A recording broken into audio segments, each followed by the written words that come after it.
Bem-vindo ao Leão de Amanhã, um canal que explora eventos bíblicos para inspirar nossa jornada diária. Guiados pela fé, mergulhamos nas Escrituras, buscando lições atemporais. Cada vídeo proporciona reflexão espiritual, promovendo uma comunidade de compartilhamento. Inscreva-se para uma jornada guiada pela Palavra de Deus, fortalecendo nossa fé para enfrentar o amanhã com confiança.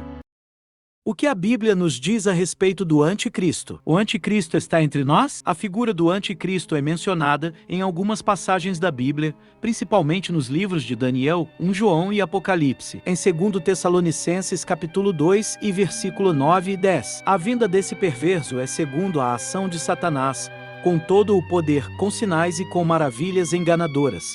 Ele fará uso de todas as formas de engano da injustiça para os que estão perecendo, porquanto rejeitaram o amor à verdade que os poderia salvar. Em Isaías capítulo 14 do versículo 12 ao 14. Como você caiu dos céus, ó estrela da manhã, filho da alvorada.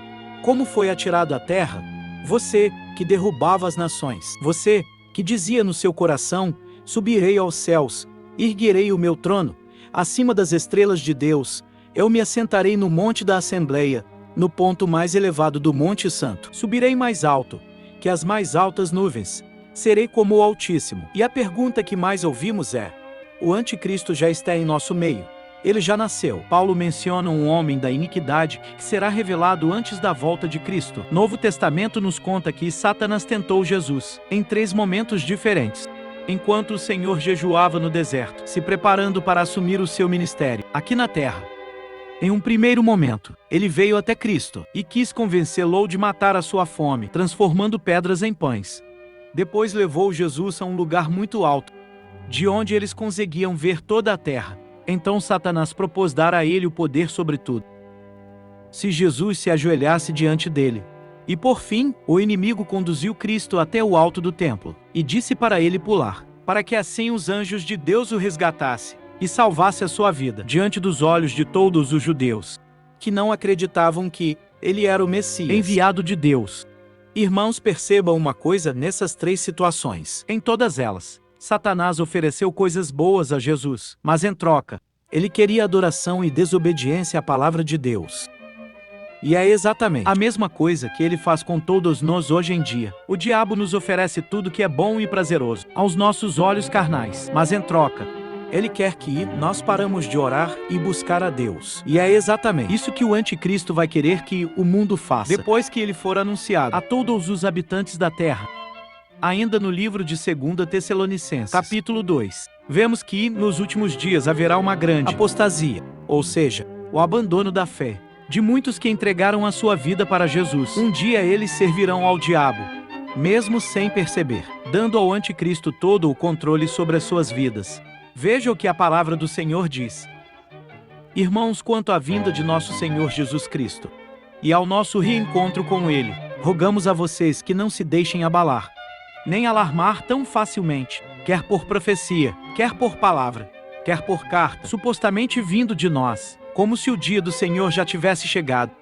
Não deixem que ninguém os engane de modo algum. Antes daquele dia, virá a apostasia, e então será revelado o homem do pecado, o filho da perdição.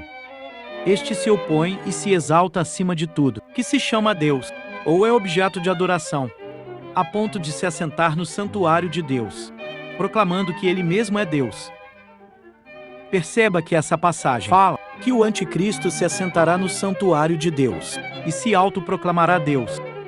E por causa disso, os estudiosos da Bíblia e principalmente do fim dos tempos acreditam que isso se refere ao 3º templo, que será construído em Jerusalém, exatamente no mesmo lugar onde foi construído o Templo de Salomão.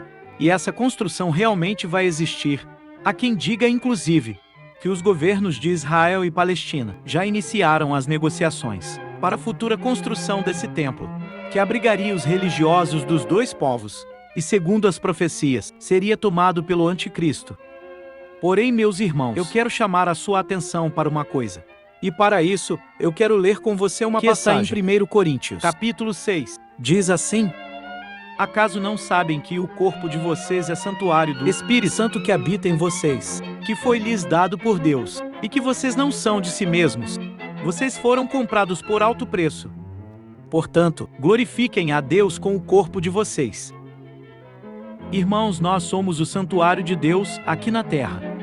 O anticristo ainda não foi anunciado, mas ele já está assentado sobre os corações dos seres humanos, os controlando e se autoproclamando o Deus de suas vidas.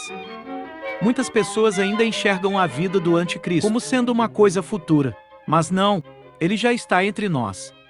Basta olhar para o mundo à nossa volta, para as coisas que têm acontecido, para perceber que ele já está dominando o coração do ser humano, e secretamente, instalando o seu trono nele. E não sou eu quem está afirmando isso, mas sim a própria Bíblia.